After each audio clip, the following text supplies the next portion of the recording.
Hello नमस्कार दोस्तों, कैसे आप लोग। आशा करते हैं आप लोग अच्छे होंगे। देखिए, अगर आप यहाँ पर बीएसएससी ऑफिस अटेंडेंट एग्जाम की तैयारी कर रहे हैं तो आप लोगों के मन में एक ही चीज़ होगा कि बीएसएससी ऑफिस अटेंडेंट जो यहाँ पर 3727 पोस्ट पर यहाँ पर निकाली गई थी, तो इसका एग्ज़ाम कब कराया जाएगा। ठीक है, इसका जो है एग्ज़ाम कब लिया जाएगा। आप यूट्यूब पर बहुत सारे टीचर्स के वीडियो देखते हैं कि यहाँ पर मार्च में होगा, अप्रैल में होगा, मई में होगा, लेकिन मैं आपको एग्जैक्ट एग्जाम डेट बताऊंगा। देखिए, अगर हम यहाँ पर बीएसएससी एक कैलेंडर जारी करता है, ठीक है, बीएसएससी एक कैलेंडर जारी करता है और उस कैलेंडर के मुताबिक अगर हम बात करें तो उस कैलेंडर के मुताबिक जो है आपका बिहार कार्यालय परिचारी जो बीएसएससी ऑफिस अटेंडेंट, ये बोला जाता है कि आपका अप्रैल 2026 में एग्जाम होगा। आप मेरी बात को ध्यान से सुनिएगा। देखिए, बहुत सारे टीचर्स क्या करते हैं, सिर्फ व्यूज पाने के लिए या नॉर्मली इस चीज़ के लिए कि बच्चे मेरे अट्रैक्ट हो, वो बता देते हैं कोई भी एक डेट, लेकिन मैं आपको कोई स्पेसिफिक डेट नहीं बता रहा हूँ, मैं आपको समझाता हूँ।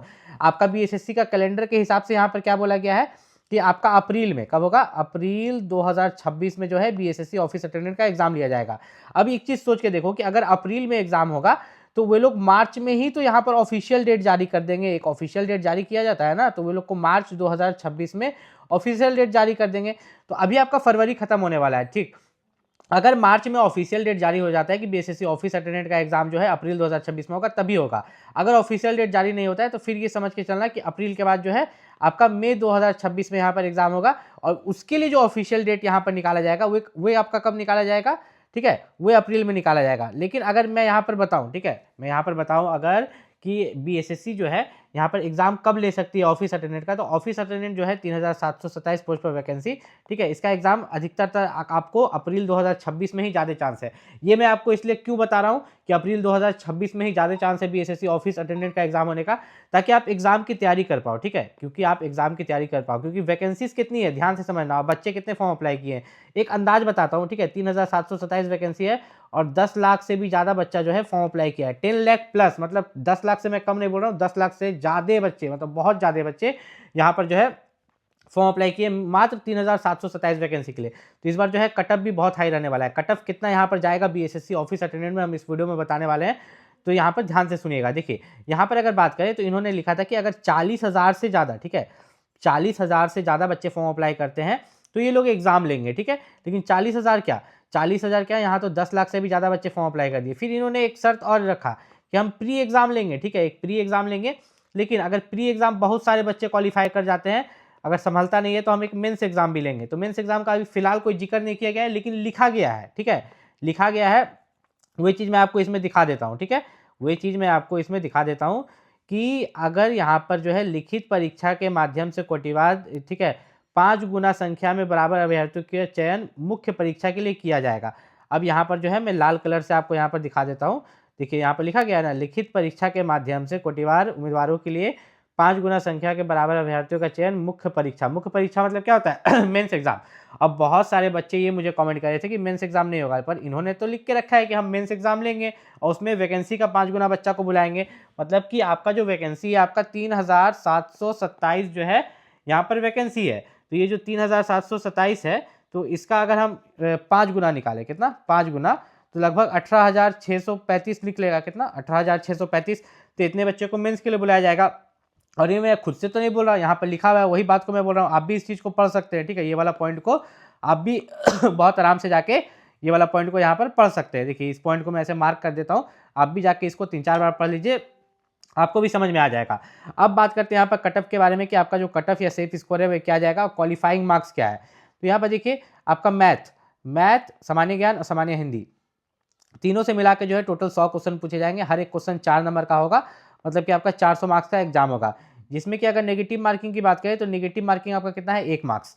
अब यहाँ पर नेगेटिव मार्किंग 1 मार्क्स का मतलब हम समझा देते हैं। मान लीजिए कि यहाँ पर टोटल 100 क्वेश्चन है। ठीक है, ध्यान से समझिए, 100 क्वेश्चन है। अब 100 क्वेश्चन में अगर आपने 10 क्वेश्चन गलत किया, 10 क्वेश्चन गलत किया, तो आपके 10 मार्क्स कट जाएंगे। कितना, 100 माइनस आपका 10 हो जाएगा, 90 हो जाएगा। कितना, 90। तो ये 90 ऐसे नहीं होगा जैसे मैंने बताया। अब थोड़ा सा ध्यान से समझिए, ठीक है, थोड़ा सा और ध्यान से समझिए।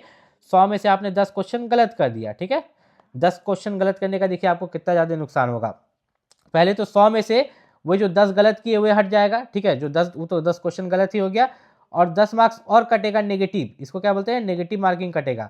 तो आपका टोटल यहाँ पर कितना कट जा रहा है, 100 में से आपने 10 गलत किया, लेकिन आपका कट जा रहा है 20 मार्क्स, मतलब आपको 100 में से यहाँ पर मिला 80।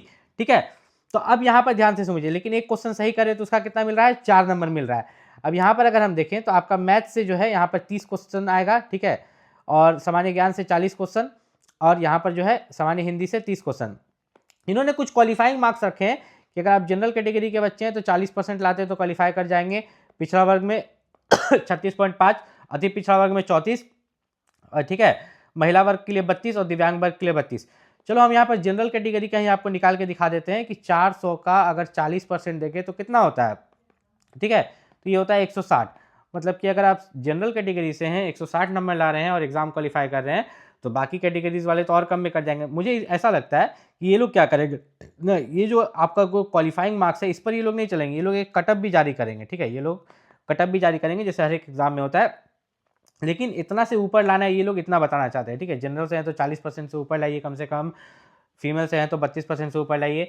अब जितने भी बच्चे यहाँ पर बीएसएससी ऑफिस अटेंडेंट एग्जाम की तैयारी कर रहे हैं तो एग्जाम कैसे निकलेगा वो मैं आपको इनको बताता हूँ, ठीक है। आपका जो यहाँ पर ये है, ठीक है, एग्जाम निकालने के लिए आपको क्या करना होगा, एग्जाम निकालने के लिए आपको 2-3 चीज़ करना है। कहो यहाँ पर एग्जाम निकालने के लिए सबसे पहले एक चीज़ का खास ख्याल रखें कि जो आप बुक खरीद रहे हैं, ठीक है, बुक 2 तरह का आता है।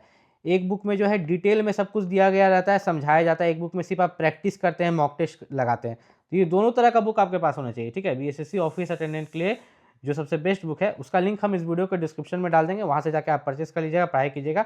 और इस वैकेंसी से रिलेटेड कोई भी डाउट है तो आप नीचे कमेंट करके पूछ। देखिए बीएसएससी ऑफिस अटेंडेंट जो है, जो 3727 पोस्ट पर वैकेंसी निकाली गई है 10वीं पास पर, तो क्या इसके पोस्ट इंक्रीज होंगे? जैसे कि आप जानते हैं कि बीएसएससी इंटर लेवल वैकेंसी का पोस्ट 2 बार इंक्रीज हुआ, पहले 22,000 हुआ था, फिर 23,000, फिर बढ़ के 24,000 हो गया, ठीक। उसी तरह आपका जो बीएसएससी ऑफिस अटेंडेंट है उसके भी पोस्ट आपको इंक्रीज होंगे, आगे चल के आपको देखने को मिलेगा।